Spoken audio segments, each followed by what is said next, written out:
Bismillahirrahmanirrahim. Alhamdulillahirabbil alamin. Wa bihi nasta'inu ala umuri dunya waddin.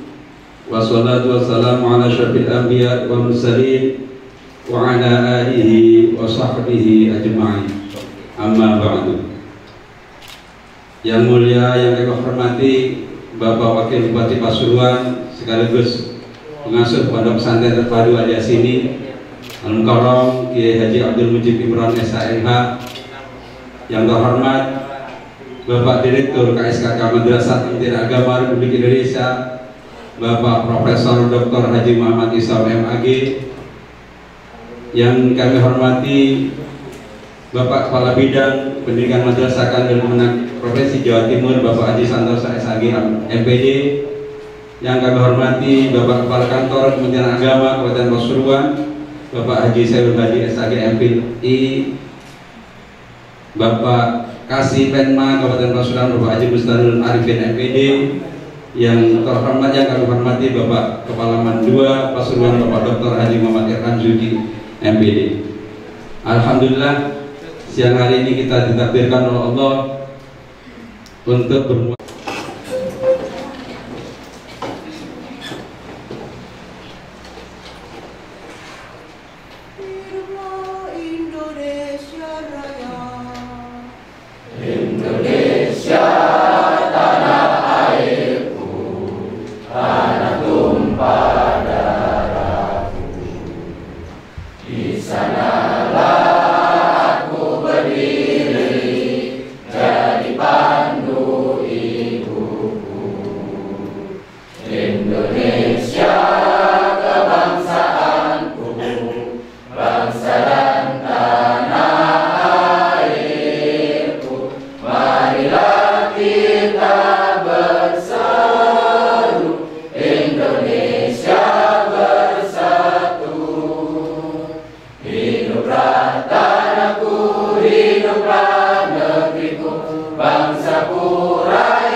hadirin dipersilakan untuk kembali.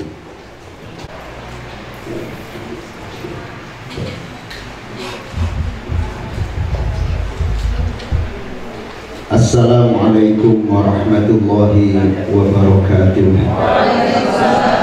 Bismillahirrahmanirrahim. Alhamdulillahirabbil alamin wa bihi nasta'inu ala umuri dunya waddin. Wassalatu wassalamu ala asyrafil anbiya wal mursalin sayyidina Muhammadin wa ala alihi wa sahbihi ajma'in. Rabbi shrah li sadri wa yassir li amri wahlul 'uqdatam min lisani yafqahu qawli. Amma ba'du. Yang kami muliakan Bapak Direktur KSKK Madrasah Kementerian Agama Republik Indonesia yang terhormat Bapak Profesor Dr. Haji Muhammad Isam MAG. Ahlan wa sahlan di Kufi Madrasah Aliyah Negeri 2 Pasuruan di Pondok Pesantren Terpadu Al Yasini. Yang saya hormati Bapak Kiai Haji Abdul Mujib Imran SH, Wakil Bupati Pasuruan sekaligus pengasuh Pondok Pesantren Terpadu Al Yasini. Yang saya hormati Bapak Kabid Penma Kementerian Agama Jawa Timur Bapak Dr. Haji Santosa MPD. Yang kami hormati Bapak Kepala Kantor Kementerian Agama Kabupaten Pasuruan yang terhormat Bapak Haji Syaiful Hadi SAG Magister Filsafat Islam, yang saya hormati Bapak Kasih Penma Kementerian Agama Kabupaten Pasuruan, Bapak Haji Ustadzul Arifin MPD, yang saya hormati, yang saya banggakan para guru Madrasah Aliyah Negeri 2 Pasuruan. Puji syukur pada Allah Subhanahu wa Ta'ala, siang hari ini kita mendapatkan nikmat lebih dari Allah, di mana nikmat yang banyak telah Allah turunkan kepada kita. Utamanya pada siang hari ini kita mendapatkan tamu yang terhormat, Bapak Direktur KSKK Madrasah Kementerian Agama Republik Indonesia, yang berkenan hadir di tengah-tengah Sivitas Akademika Man 2 Pasuruan untuk silaturahmi dan memberikan binaan kepada kita semua bagaimana kita menjadi seorang guru, baik ASN maupun yang non ASN. Salawat serta salam mudah-mudahan tetap terlimpahkan kepada baginda Nabi Muhammad SAW yang telah membimbing kita menjadi orang-orang yang berilmu, bertakwa dan beramal soleh, sehingga kita menjadi orang-orang yang mengikuti jejak Nabi, menjadi mu'alim untuk meneruskan syariat Allah kepada para peserta didik.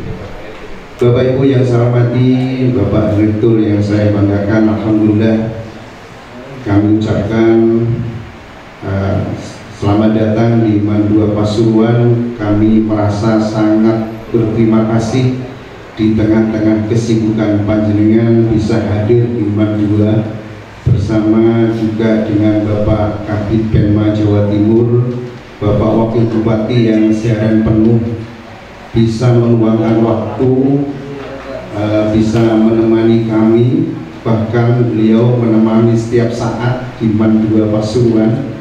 Kami senantiasa konsultasi kepada beliau sehingga kami merasa damai di Man 2 karena ada pengasuh yang sekaligus Bapak Wakil Bupati Pasuruan. Bapak Direktur yang saya hormati, Bapak Kabid Penma yang saya hormati, tidak banyak yang kami sampaikan. Kami justru rindu apa yang akan disampaikan oleh Bapak Direktur, dan mohon arahan juga dari Bapak Wakil Bupati. Yang jelas kami sangat menunggu kehadiran panjenengan. Ada banyak hal insya Allah juga nanti yang disampaikan oleh Kiai Mujib yang berkaitan dengan Man 2 Pasuruan.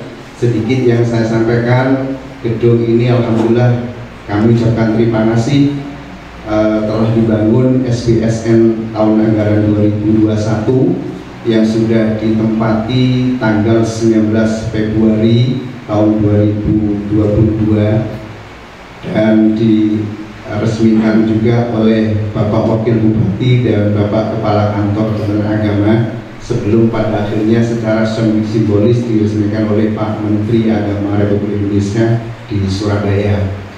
Alhamdulillah gedung ini sudah ditempati, ada 12 ruang, dan luar biasanya Bapak Direktur, tanah ini sebenarnya Man 2 belum memiliki tanah untuk membangun ini, tetapi karena perjuangan pengasuh Kiai Mujib Imron, kemudian kami sambat kalau ingin dapat SBSN Man harus punya tanah Kiai. Akhirnya beliau hibahkan tanah 2.900 meter persegi. Ini hibah beliau untuk yang kedua kalinya, karena yang pertama beliau di tahun 2009 menghibahkan tanah 6.130 meter persegi di lokasi awal, Bapak, sehingga kemudian dibangun oleh Kementerian Agama dan menjadi aset Kementerian Agama yang sampai hari ini kemudian ditempati proses kegiatan belajar mengajar. Dan alhamdulillah dengan hadirnya gedung ini yang semula kami pinjam 13 ruang ke yayasan, sekarang sudah menempati gedung sendiri, tapi juga atas wasilah dari Kiai Mujib karena tanah dari 2.900 meter persegi itu bahkan siap juga menghibahkan jika ada asrama asrama khusus di pondok pesantren.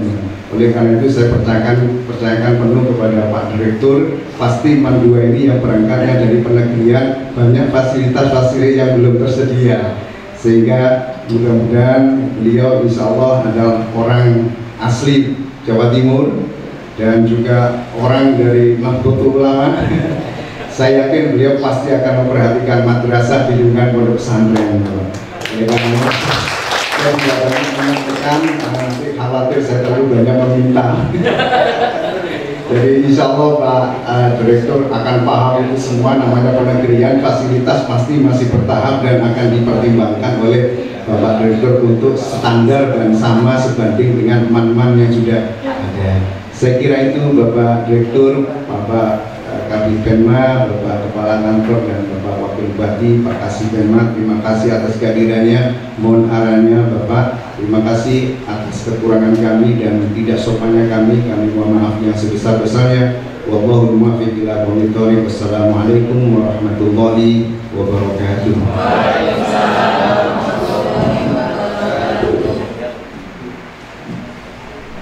Terima kasih kami sampaikan. Selanjutnya marilah kita ikuti dengan sesama sambutan dan pengarahan Bapak Wakil Bupati Pasuruan. Ke hadapan beliau Al-Karam Kiai Haji Abdul Mujib Imron SMA Kihatur.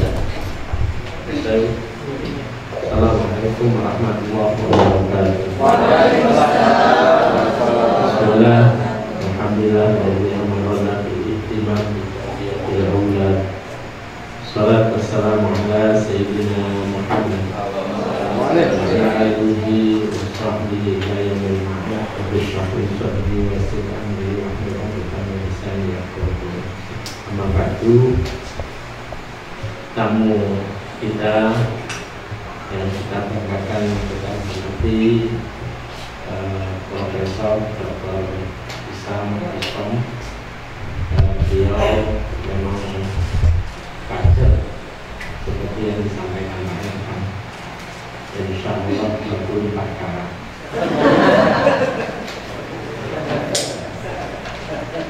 Pak Dr. Tanduso Kabid Penma, Pak Saiful Hadi, ini tidak banyak register filsafat yang orang langka.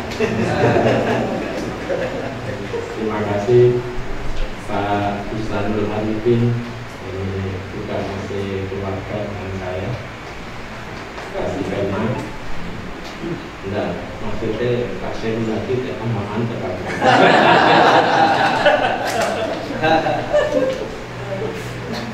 Pak Kepala Mandua serta semua guru,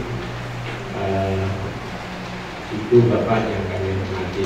Marhaban dan masalah berikutnya Ibu Ratuyo, Matunun, Mabuk Panjenengan.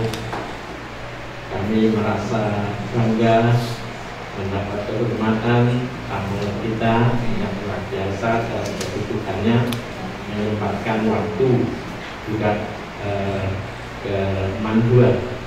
Pasti nanti ada pengarahan bagaimana mengelola memanage madrasah Mandua karena sudah masuk SPSN.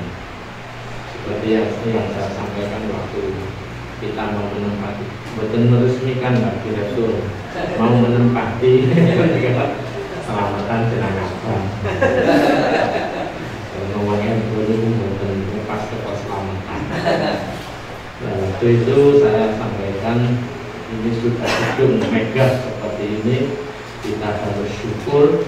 Cara bersyukurnya ayo kita kelola dengan peningkatan SDM guru, dengan kapasitinya harus selalu belajar, dan harus lebih telaten bagaimana mengawal murid-murid kita. Karena kita ini juga kewajiban mendidik, mengajar, membina, mengarahkan, melatih, menilai, mengevaluasi tugas pokok guru itu ini adalah anak pondok pesantren, di mana pondok pesantren itu kelebihannya atau eman IC yang berasrama maksud saya itu ada kelebihan beberapa. Satu, sudah berlatih hidup sederhana, profesor sudah paham itu. Kemudian nomor 2 itu adalah dilatih khidmah, mengabdi di pondok, mengabdi ke pengasuh, mengabdi pengurus, itu adalah latihan perjuangannya, hikmahnya gitu. Dan alhamdulillah alias ini sudah 12 tahun kurang lebih anak yang mau lulus SLTA, baik SMA, SMA Excellent, SMA Leader, MAN maupun SMK Negeri, itu kita tugaskan hikmah arba'in di daerah-daerah. Ini untuk melatih anak-anak bagaimana anak-anak bisa melihat kondisi masyarakat, bisa berkomunikasi, bisa beraktivitas, membantu di sekolah, madrasah, kampus dan lain sebagainya, juga ikut kegiatan masyarakat. Ini untuk melatih sekaligus melatih kepemimpinan. Di pondok pesantren itu mulai pertama masuk, tahun kedua biasanya dijadikan pengurus kamar. Tahun ketiga mungkin dari sekretaris menjadi ketua kamar. Kemudian tahun ketiga itu bisa naik ke pengurus asrama. Kalau bisa 6 tahun itu mungkin lebih.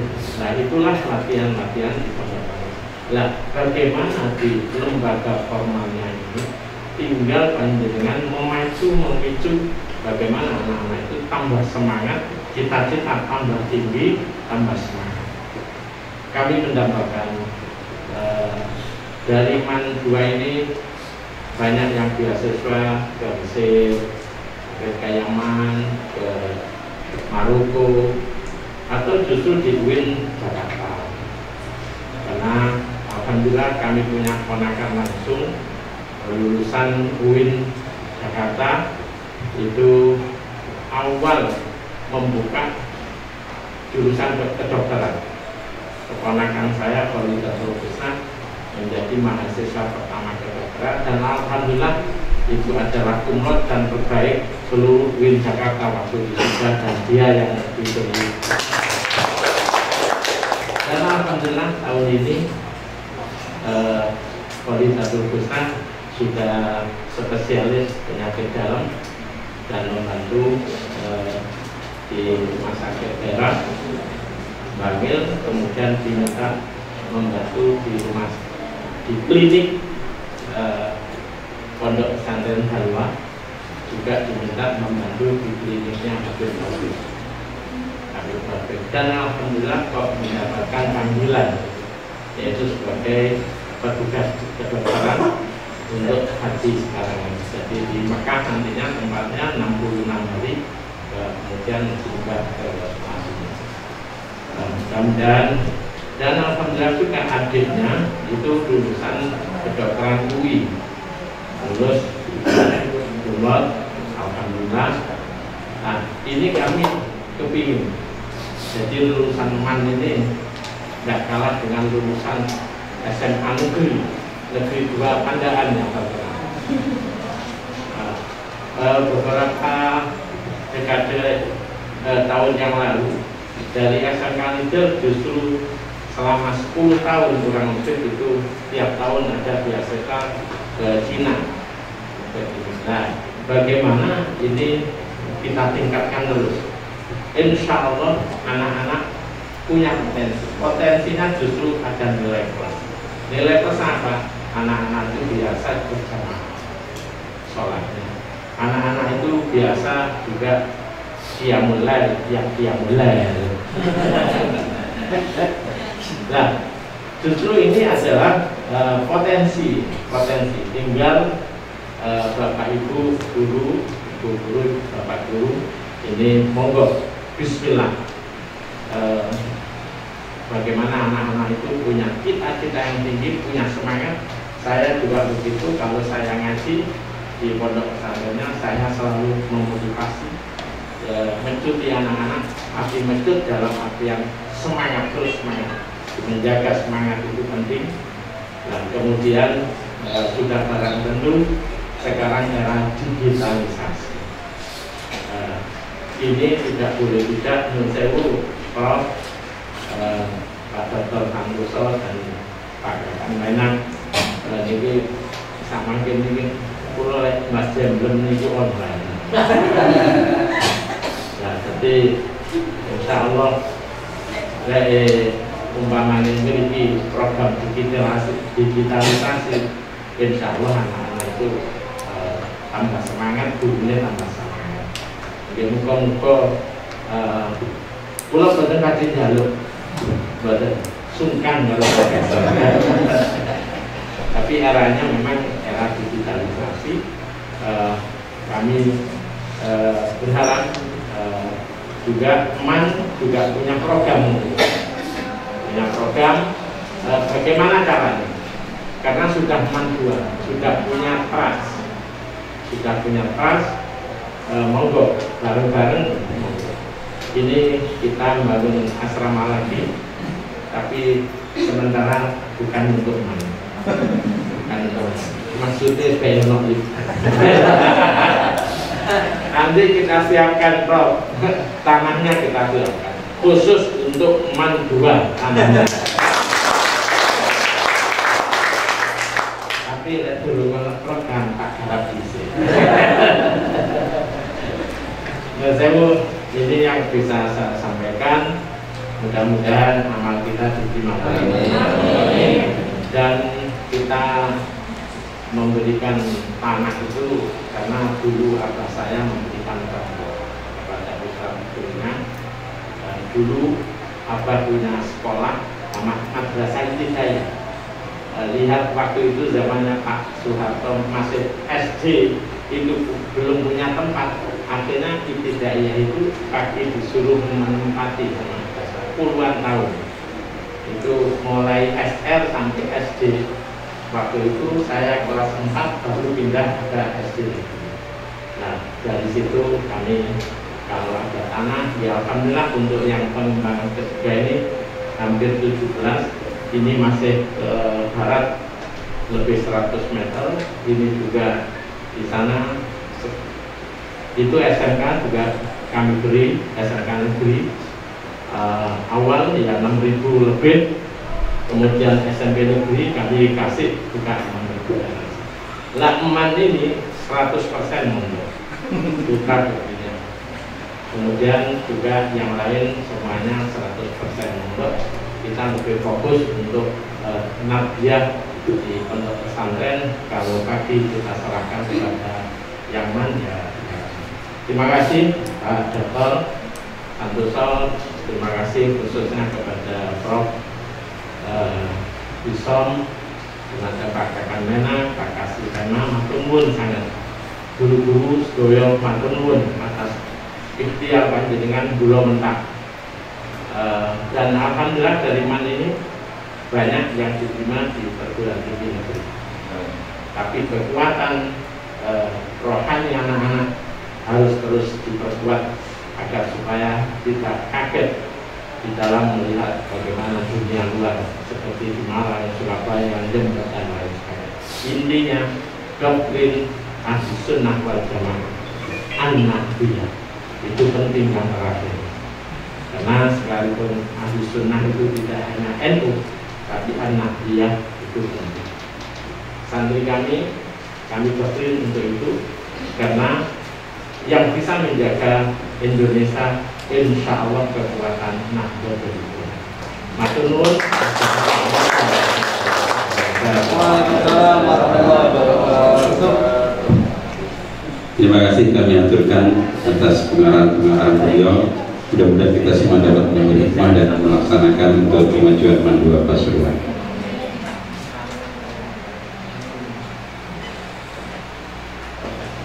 Selanjutnya, marilah kita ikuti dengan khidmat pembinaan guru dan tenaga kependidikan MAN 2 Pasuruan oleh Direktur KSKK Madrasah Kementerian Agama Republik Indonesia. Kehadapan beliau Bapak Profesor Dr. Haji Muhammad Isom MAG dihaturkan. Assalamualaikum warahmatullahi wabarakatuh.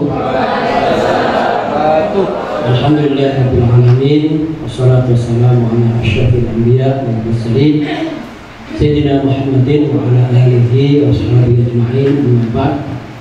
Yang sama-sama kita hormati Bapak Wakil Bupati dan sekaligus pengasuh pondok pesantren alias ini Bapak Kiai Mujib Imron dan seluruh keluarganya serta sivitas akademika di lingkungan pondok pesantren alias ini.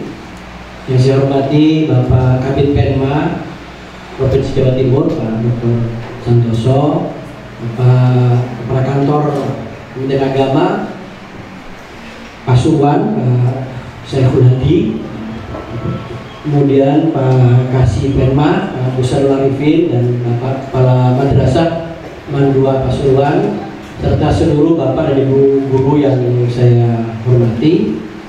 Syukur alhamdulillah saya bisa bersilaturahim dan bersilaturahim langsung dengan Kiai Mujib. Lama saya nggak bertemu, dulu waktu saya masih di Direktorat Pendidikan Didiah dan Pondok Pesantren pernah kesini, ya kesini dengan waktu itu direkturnya Pak Amin Haidari, Pak Haji Amin Haidari, dan beliau cukup akrab dengan dulu manggilnya Gus Mujib. Nah, sekarang saya manggil Kiai aja. Karena Gus itu kan masih muda, dulu masih muda, sekarang sudah pantas Kiai. Gitu. Ya, ada Kiai Mujib. Nah, kemudian waktu saya di perguruan tinggi, ketika visitasi stay alias ini, saya yang datang ke sini dan beliau langsung bertemu dan saya diajak makan gulai dengan Pak Ilvi dan suaminya, ya, Pak Dr. Solihin. Dan saya sudah cukup lama sudah kenal beliau ya, sejak di DPD dan sekarang alhamdulillah sudah jadi wakil bupati Pasuruan. Yang mudah-mudahan kedepannya menjadi Pasuruan 1. Saya mendukung beliau terus itu, walaupun dengan partai yang berbeda. Beliau tadi nggak mau minta ke madrasah, tapi saya mau minta ke beliau. Saya dulu pernah nagih ke beliau waktu di DPD. Beliau pernah, nanti saya usulkan menjadi eselon 1. Saya belum eselon 1 sampai sekarang. Jadi saya nanti ngomong sama Kiai Mujib, tolong sampaikan ke Gus Yakut saya harus eselon 1. Amin. Ya, itu guruan-guruan ya. Kalau doa juga tidak apa-apa. Itu. Alhamdulillah. Ya, kita bersyukur Bismillahirrahmanirrahim. Ya, kita kan sama-sama orang Jawa Timur ya, kayaknya ya beginilah orang Jawa Timur itu ngomong apa adanya dan tidak perlu tutupi gitu ya. Teteng alih-alih. Kemudian yang kedua, semoga salawat dan salam selalu terlimpahkan kepada junjungan Nabi besar Muhammad SAW. Semoga kita semua nanti mendapatkan syafaat dari beliau, dengan catatan kita tetap mengikuti ajaran beliau, sunnah dan teladan meneladani beliau dengan sebaik-baiknya. Kita sangat berharap syafaat dari Nabi besar Muhammad SAW. Kiai Mujib dan Bapak dan Ibu sekalian yang saya hormati, saya ingin menceritakan terlebih dahulu konteks madrasah secara nasional. Ya, madrasah ini sekarang memang sudah berubah. Yang dulu menjadi kelas kedua, menjadi lembaga pendidikan pinggiran, nggak diperhitungkan. Sekarang madrasah itu, alhamdulillah, secara nasional madrasah sudah menjadi idaman, menjadi idola, khususnya idola umat Islam. Ini terbukti dan madrasah sekarang sudah rankingnya itu ranking 1 menurut versi LPTMPT dan juga UTBK. Madrasah sudah di nomor 1 mengalahkan lembaga pendidikan lainnya. Itu yang harus kita syukuri. Kemudian madrasah-madrasah ini sangat diminati oleh warga negara Indonesia dan khususnya umat Islam itu sangat mendambakan terhadap madrasah.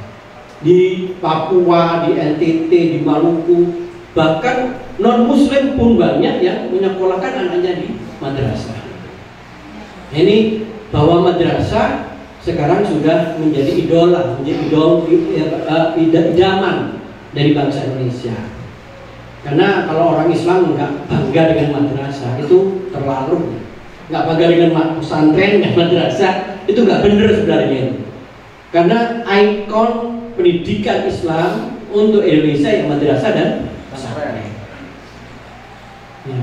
Pesantren dan madrasah merupakan ikon pendidikan Islam yang tidak bisa ditawar-tawar. Nah, kemarin kan ada punya ganjing bahwa frasa madrasah tidak masuk di RUU Sisdiknas. Wah, rame gitu. Ya.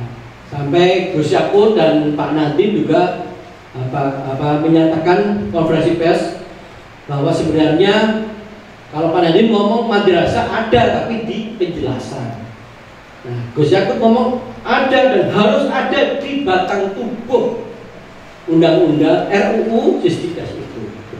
Tapi alhamdulillah sepertinya pembahasan itu terus menggelinding dan madrasah harus ada, pesantren juga harus ada di batang tubuh rencana RUU Undang-Undang Sisdiknas itu. Ya gimana yang asli, yang genuine itu adalah madrasah dan pesantren. Animo masyarakat sudah sangat luar biasa kepada madrasah, apalagi madrasah yang berbasis pesantren. Itu. Jadi animonya sudah sangat luar biasa. Ini kan mungkin fenomenanya itu kesadaran umat Islam Indonesia kepada ajaran agamanya, kepada nilai-nilai agama sudah mulai meningkat. Sehingga ada kesadaran berbarengan dengan menitipkan anaknya ke madrasah dan pesantren. Meningkat sekarang. Bahkan nolak-nolak. Ini MAN-IC kemarin pendaftaran se-Indonesia itu 17.000 yang mendaftar. Tapi yang diterima itu 3.000. Yang 14.000 itu ya kemana-mana sudah. Ini baru di MAN-IC. Yang lain-lain pesantren juga begitu. Banyak yang mau masuk. Saya tadi ketemu Habib Zainal Abidin yang mau masuk dakwah itu banyak. Tapi kemudian ditolak, hanya bisa mampu 2.500. Artinya kepercayaan masyarakat, kepercayaan umat kepada lembaga pendidikan kita, ya, madrasah dan pesantren harus dijaga. Karena sekarang Indonesia itu orang-orang Jakarta itu yang gajinya sudah ratusan juta, itu sudah bingung. Bingung nanti kalau mati, nanti nggak ada yang mendoakan, nggak ada yang baca Fatihah, nggak ada yang menahlili, nggak ada baca Yasin. Karena mereka mikir, banyak ngapain gitu. Tapi kalau anaknya yang sana narkoba, sana pergaulan bebas, sana tawuran, akhirnya pada dipimpin ke madrasah, pada dipimpin ke pesantren. Jadi karena satu-satunya investasi dunia akhirat ya di madrasah dan pondok pesantren. Jadi pada bingung mereka. Ya, apalagi yang abangan lah, yang bukan dari pesantren, yang dulunya sekolah-sekolah kemudian jadi dirjen, jadi menteri, jadi direktur, jadi CEO di beberapa korporat, itu lomba-lomba ingin masukkan anaknya ke madrasah dan pondok pesantren. Kenapa ya? Takut itu nanti kalau meninggal nanti gimana nanti? Rebutan warisan, nggak ada yang mendoakan. Itu takut mereka. Nanti di dalam kubur nggak ada yang ngirimin doa, itu takut. Nah sekarang sudah mulai sadar. Alhamdulillah sudah mulai sadar dan menitipkan anak madrasah. Oleh karena itu, madrasah dan pondok pesantren harus berbenah menjaga kepercayaan ini dengan tetap meningkatkan fasilitasnya, dengan tetap meningkatkan kualitas pendidikannya. Jadi tadi sudah disampaikan oleh Kiai Mujib bahwa kita harus tetap semangat, tetap meningkatkan kualitas dari madrasah dan pondok pesantren dari segi metodologi, penguasaan konten sampai kepada fasilitas yang ada. Nah, oleh karena itu ini tadi menyinggung transformasi digital. Kebetulan transformasi digital itu termasuk juga program unggulannya Pak Menteri, ya Gus Yakut ini. Jadi saya di Direktorat KSKK Madrasah menerjemahkan transformasi digital yang dicanangkan oleh Pak Menteri Agama. Itu saya menghimbau kepada madrasah-madrasah. Satu, jangan sampai berhenti kepada device, pada alat-alat saja.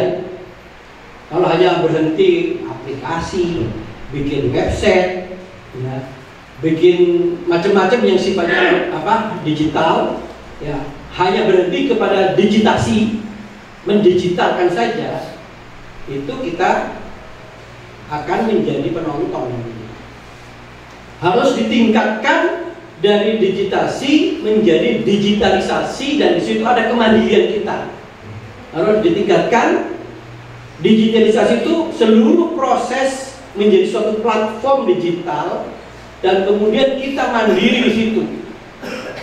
Tidak hanya masuk dalam jebakan-jebakan, ya, aplikasi-aplikasi yang dibikin oleh orang luar. Kita sendiri nggak bisa meng-create, tidak membuat sendiri. Harus ada kemandirian di situ. Kemandirian mutlak.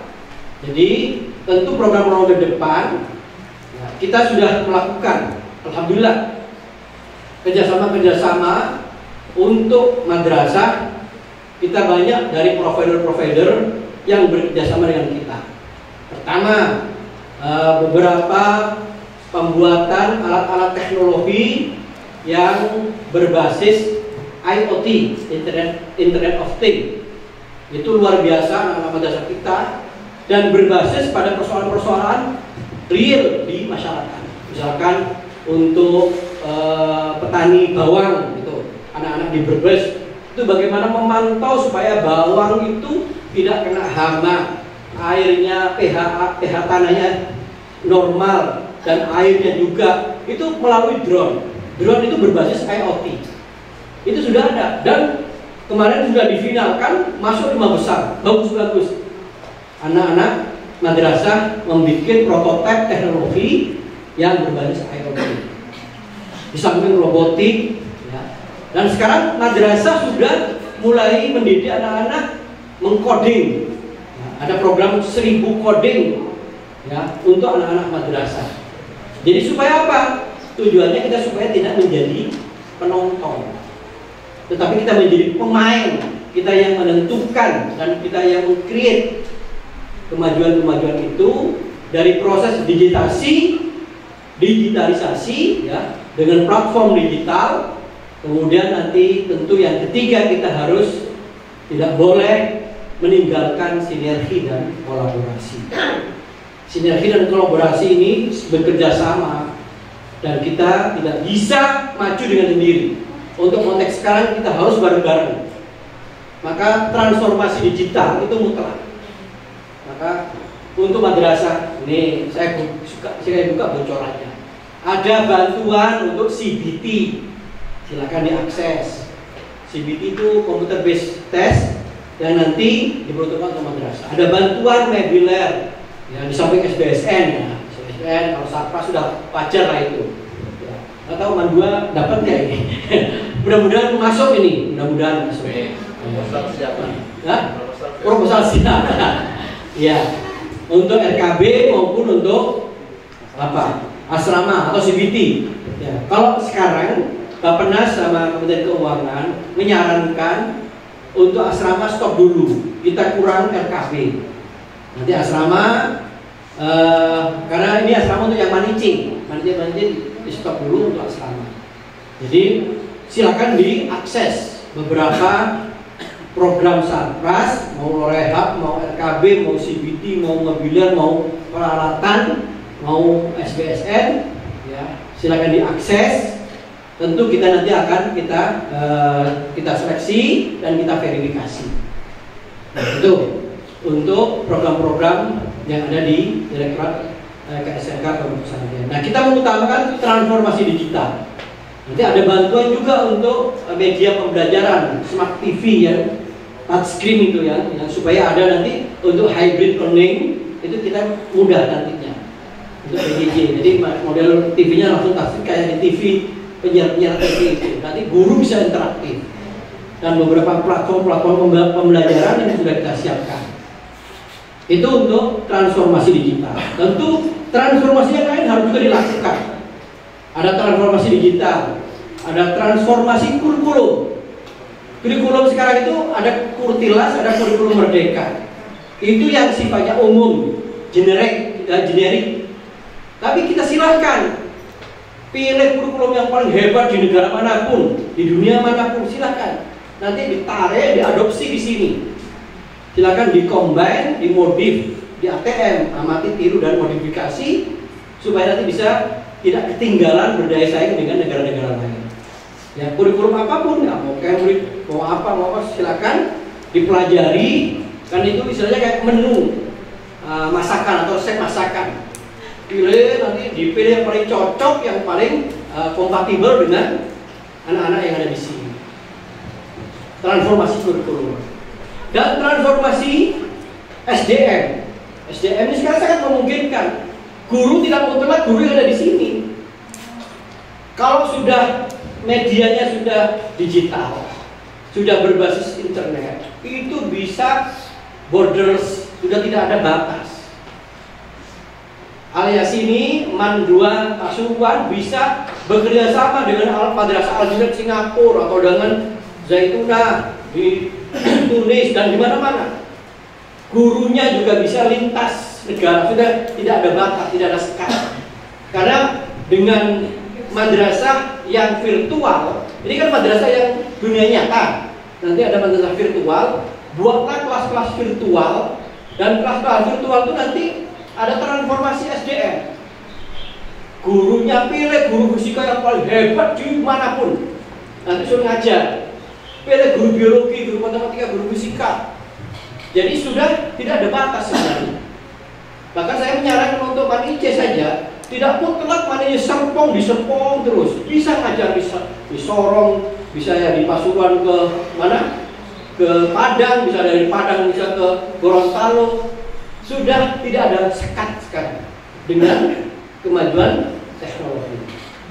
Itu transformasi SDM.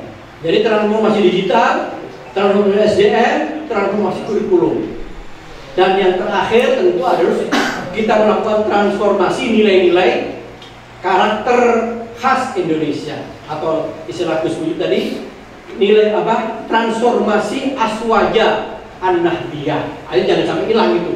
Ini kan merupakan transformasi nilai-nilai yang supaya kita tidak tergerus, tidak tereduksi dengan pertarungan budaya. Karena sekarang itu banyak yang sudah mulai Indonesianya hilang, sudah kekorea-koreaan, karena suka drakor, suka K-pop. Akhirnya lagu-lagu Indonesia nggak tahu, lagu-lagu daerah nggak tahu, tokoh-tokoh Indonesia nggak tahu, kiai-kiai nggak kenal, lebih apa opa-opa Korea. Nih, ibu-ibu kelihatan suka drakor ini Pak.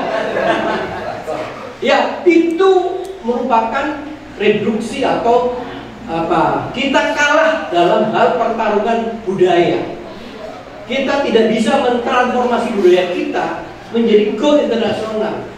Strategi kebudayaan kita kalah dengan strategi kebudayaan Korea. Akhirnya sampai celananya aja 7/8 gitu. Gaya-gaya opa-opa Korea. Opa itu ibu pasti seneng opa-opa itu. Jadi yang semacam itu harus kita lawan juga. Dan kita ada nilai-nilai Aswaja An-Nahdiyah untuk membentengi spiritual kita. Dan dia juga harus memahami karakter-karakter yang asli Indonesia. Masa orang Jawa Timur tidak paham lagu-lagu Jawa Timuran, atau tidak paham adat istiadat, pakaian, seni, budaya yang muncul dari daerah kita. Kearifan lokal yang ada di daerah kita malah nggak paham. Itu namanya menjadi kehilangan identitas. Kehilangan identitas. Nanti ibu-ibu tahu jilbabnya pakai jilbab burgah semua, hitam semua, kayak Saudi semua ini. Indonesianya mana? Indonesianya mana gitu? Jangan kemudian orang Indonesia yang berubah, hilang ke Indonesianya, hilang ke Pasuruannya, hilang ke Jawaannya, hilang ke Bugisannya. Tahu-tahu berubah jadi Ukraina, jadi Rusia, ya, atau jadi Yaman. Nah, ini merupakan proses pertarungan budaya dan kita kalah. Kan kita kalah.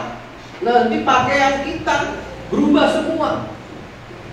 yang batik menjadikan warisan budaya kita hilang, berganti dengan model-model jas. Jas itu kan pakaiannya di negara-negara yang musim dingin. Orang-orang kita tuh jas kayak hebat begitu. Padahal di musim dingin mereka takut dinginan, pakai jas, pakai dasi di sini biar angin nggak masuk.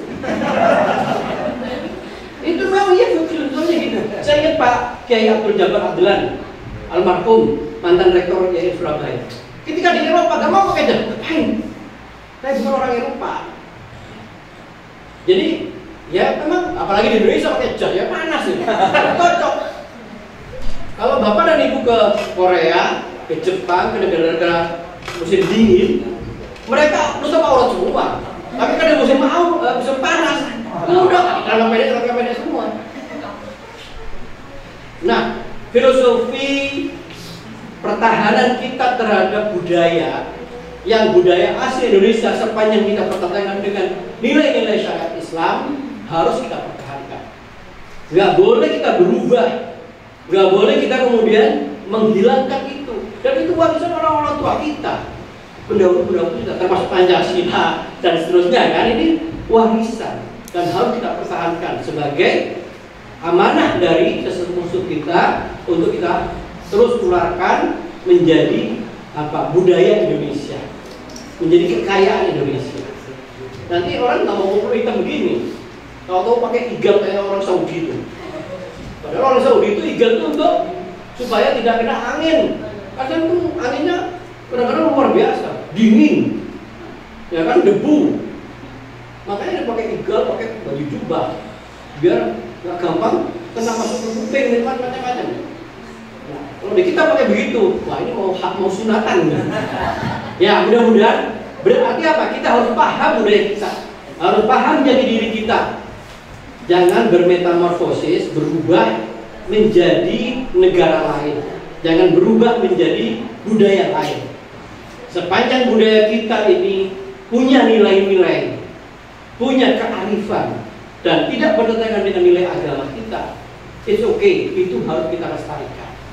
Itu harus kita, ya budaya selamatan tadi kata Kiai Mujib tadi. Selamatan, itu sedikit-sedikit selamatan. Itu bagus, itu sebagai wujud untuk merekatkan kohesi sosial. Kohesi sosial. Di Barat itu, sekarang itu karena tidak ada konsep birrul walidain, tidak ada konsep silaturahim, tidak ada konsep halal bihalal. Di situ keren. Kalau di Jepang itu lihat orang tua-tua, karena nggak mau merepotin anak, sudah mau sendiri-sendiri, individualis, akhirnya mati sendiri di apartemen. Iya, karena nggak ada konsep birrul walidain seperti ini negara kita, nggak ada konsep silaturahim, nggak ada konsep halal bihalal. Kalau ketemu di restoran, di hotel, jadi nggak ada ziarah-ziarahnya, nggak ada.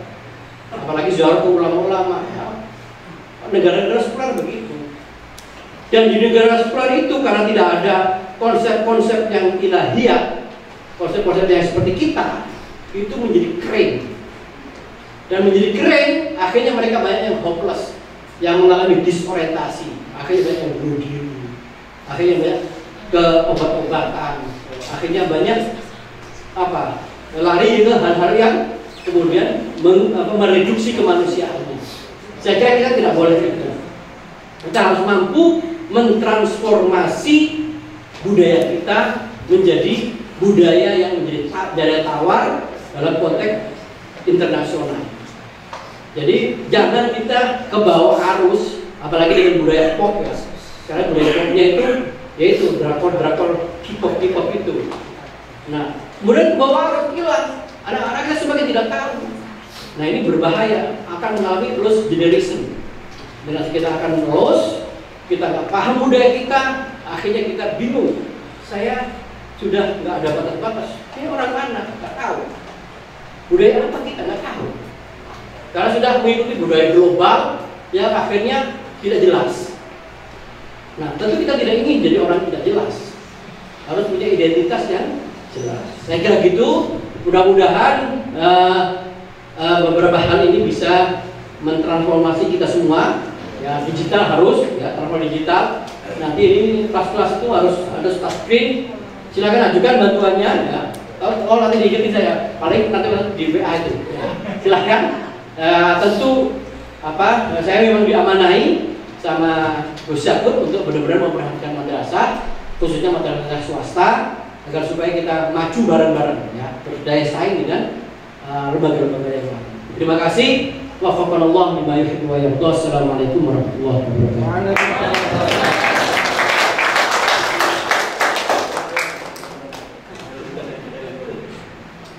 Terima kasih, kami aturkan luar biasa banyak pencerahan-pencerahan yang kita terima bersama. Kita ada PR besar bagi Mandua Pasuruan untuk melakukan transformasi di berbagai bidang, transformasi digitalisasi.